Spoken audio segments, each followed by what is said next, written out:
मिळाली आहे त्यांच्या खात्यामध्ये घरकुलचा दुसरा हप्ता जमा होण्यास सुरुवात झाली आहे।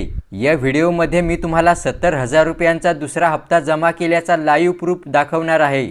आणि मित्रांनो, तुम्हाला घरकुलचा पहिला हप्ता मिळाला असेल तसेच दुसरा हप्ता अजून मिळाला नसेल तर दुसरा हप्ता मिळवण्यासाठी काय करायचं आहे जेणेकरून 2 दिवसांमध्ये तुमच्या खात्यात घरकुलचा हा दुसरा हप्ता जमा होईल, ही सुद्धा माहिती या व्हिडिओमध्ये तुम्हाला सांगणार आहे।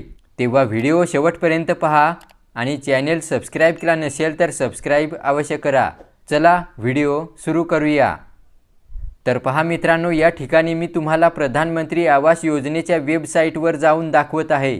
बघा, या लाभार्थ्याला 15,000 रुपयांचा पहिला हप्ता जमा झाला आहे आणि त्याच्या खालीच्या लाभार्थ्याला 2 हप्त्यांचे 85,000 रुपये जमा झाले आहेत।